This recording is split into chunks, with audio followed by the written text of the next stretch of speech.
What up? It's your boy Wall Street Hit My Line, and I'm here to hit your line today. And I want to talk about a potential 2025 NBA Sixth Man of the Year award candidate, standing at 6'8", weighing in at 225 pounds, who plays the small forward position. From the Atlanta Hawks, DeAndre Hunter, who is currently ranked second on most betting sites to win the Sixth Man of the Year award for the 2024-2025 NBA season. He is right behind Peyton Pritchard, who is boasting the best odds, mainly minus 140 on most sites. DeAndre Hunter is kind of between the plus 200 to plus 250 range.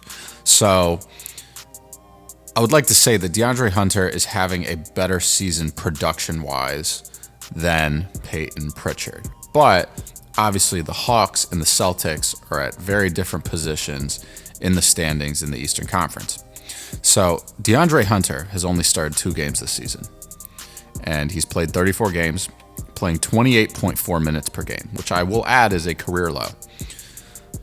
Despite averaging a career low in minutes this season for the Hawks, DeAndre Hunter is putting up a career high in points, and he is shooting a career high from three-point range. He is averaging 19.3 points per game, 1.5 assists, 3.7 rebounds, shooting 86.5% from the free throw line, shooting 38.7% from three, and 46.1% from the field. He's taking 6.6 threes per game, and he is taking 13.5 field goal attempts a game. So this is very impressive because we typically do not see players average their best points per game season in a season where they're also averaging a career low in minutes. It just is very uncommon. So hats off to DeAndre Hunter for just having an amazing season. And if the Hawks were doing a little bit better, I would say he's a lock to win Sixth Man of the Year, because it's not super often that we see a guy coming off the bench averaging starters numbers, right? Like J.R. Smith came off the bench, won Sixth Man of the Year. He was averaging like 18 or 19 a game. Lou Williams, when he won the award a few times, was averaging, call it between 19 and 22 points a game. So this is no small feat for sure. And the Hawks, aren't the most talented team in the world. So it's interesting that they have him coming off the bench. It's probably so that they can start Zachary Risachet, who's probably a better defensive player at this point in his career. A little bit longer, a little bit more athletic than DeAndre Hunter, but nonetheless, DeAndre Hunter is a scoring machine.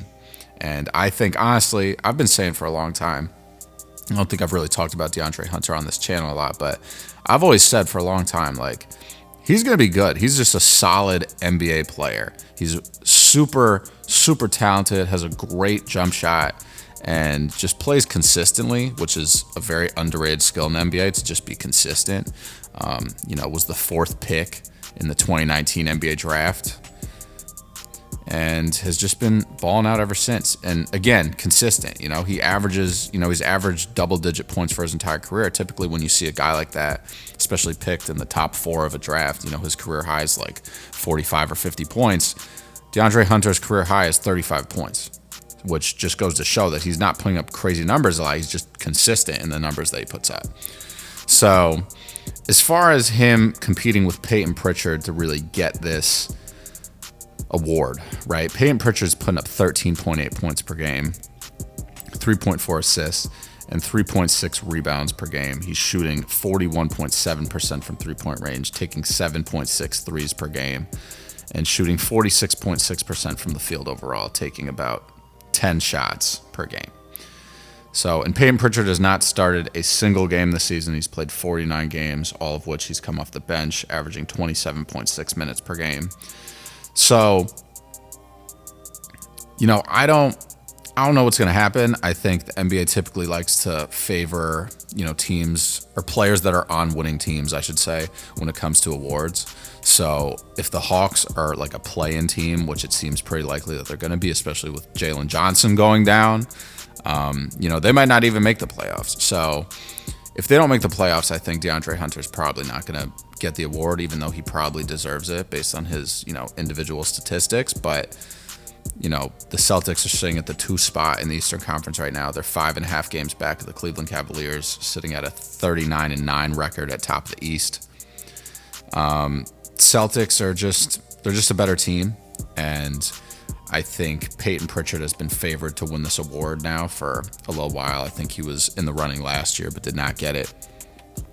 But now the Celtics have a championship banner to their name, and they still have the main part of that core together. I don't think they really lost any players, to be completely honest, from season to season since their championship banner hanging.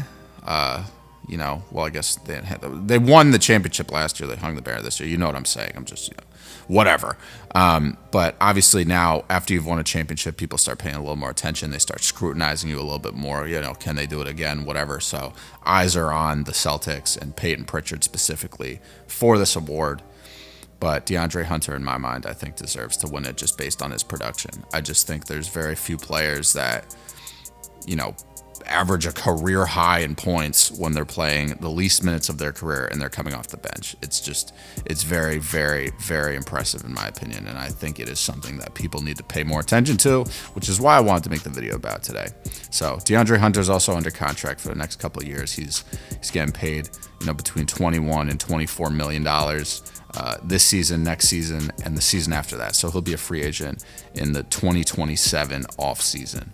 So, maybe, if the Hawks are better next year and he doesn't win the award this year, maybe he can continue that upward trend of increasing his production while still coming off the bench, and maybe he'll win it next year. Who knows? But DeAndre Hunter, great player, definitely a guy to keep your eyes on to see if he's going to win that award for Sixth Man of the Year at the end of the season.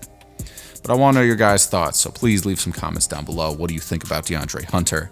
What do you think about the Sixth Man of the Year award race this season? Who do you think is going to come away with the award when it's all said and done? Leave some comments. Please, if you enjoyed the video, leave me a like. I would greatly appreciate it. If you're not already subscribed, go ahead and hit that subscribe button. And I'll catch you guys soon.